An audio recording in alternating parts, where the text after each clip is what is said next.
Hey everyone, happy Monday. I hope everyone is enjoying. I am absolutely enjoying the day today, and I brought Moody out to enjoy the day as well because he needs to get some sunshine, because maybe he would get some sadness if he did not get the sunlight that he needs and deserves. And that brings me into this week's emotion of the week. It is sadness. And I have to say, sadness is the worst emotion for me because, and I don't know, maybe you guys feel the same way. Sadness is one of those emotions, one of those feelings that lingers, doesn't go away as easily as, let's say, like anger, because you can get really, really, really angry and then, maybe get over it quicker because you had the outburst. Sadness is something that's really hard to get through. For me, maybe you guys have some tips or tricks on how you can sit with sadness, and I would love to hear them. But so here we go. Sadness is a valid emotion, as all of the emotions are. And the reason that we have sadness is it tells us that we've suffered a loss. Maybe we've lost someone that we love, whether it be through death or, like a breakup or something like that, or even just, a fight that doesn't get resolved. Or, something didn't go the way that you really wanted it to go, like maybe getting that job that you were really looking to get, or promotion, or maybe, well, for me, sadness was last year not being able to go to any concerts. Summer concerts are a huge thing for me. So it was really rough. And with COVID, I feel like we've all, felt this collective sadness, the sadness of hearing about the deaths of so many people because of the pandemic, or that you may have lost someone, or someone who's lost someone, or you were sick. That's another big one, is if you're sick and you don't feel 100% anymore and you feel like you can't go out and do the things that you love to do because you don't feel up to it. So I would say that we've all pretty much in this past year dealt with sadness. And one of my stories is that right at the very beginning of the pandemic, my sons ended up going with their dad to Western Mass, which is like an hour and a half, 40 minutes or so away. And the reason that they went is because my ex-husband, hey Divya, my ex-husband has a bigger space and more room for the kids to be able to stretch out and not be in each other's way. We thought that was going to be for a couple weeks, whatever, but it ended up being a few months, and I was alone, and we couldn't go visit people. You couldn't go, I couldn't go see my mom and my aunt because their, health would be compromised. So I was pretty sad throughout that time.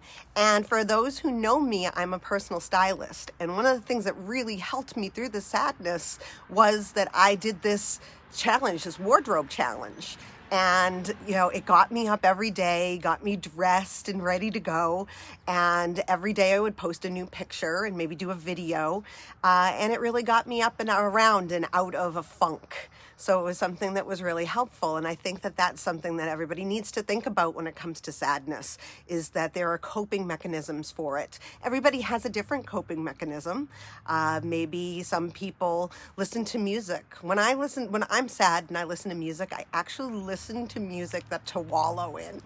I listen to this, the sad music, so that I'm not alone, that kind of feeling. And other people, they go for walks, meditation, crying is huge. And something that I think that a lot of people feel like they can't do. It's the same thing with the other emotions that I've been talking about, anger and fear. You're not supposed to show it. You're not supposed to show that you're angry or fearful or sad, because that could be a downer for other people.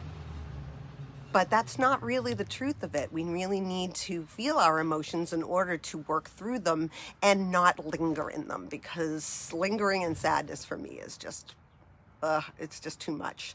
So I have to learn to cope better with it. By doing things that I like, forcing myself, even in the times where I'm so sad that I just don't feel like getting out of bed, just giving myself that one, okay, you're going to do one thing today and you're going to get through that, and then you've done something. So even though sadness is something that, is one of those the emotions that we just don't want to feel, we don't want to sit with the discomfort of it, it's a really necessary emotion for us so that we can work through and learn from what the situation was that made us sad. In the sense of if there was a situation that made you sad. It's very hard to not feel that lingering sadness when you lose someone that you love. And so listening to this, if you're like, oh, well, yeah, it's nice to say that you can get through it really quickly or anything like that. I'm not saying that at all. It's really, it's sitting with that uncomfortable emotion, that uncomfortable feeling of sadness, and really just feeling it, giving yourself permission to feel sad. Because I know that that's something that a lot of us really don't do, is we don't give ourselves permission to cry.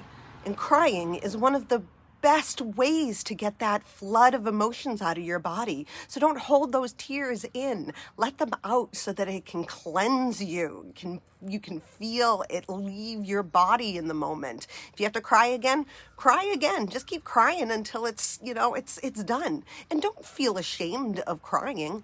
It's very normal, and it's a physical reaction to our feelings of sadness. So go with your body. If your body's telling you, I need to get a good cry in, then do that, because that is going to be something that brings you one step closer to making it feel a little better. I mean, it's really hard when you have a lot of sadness in your life because of what's been happening with COVID. And I know there have been so many ways that we've been told to cope. But the best thing for you to do is to follow your instincts when you feel sad and do the things that feel right to you.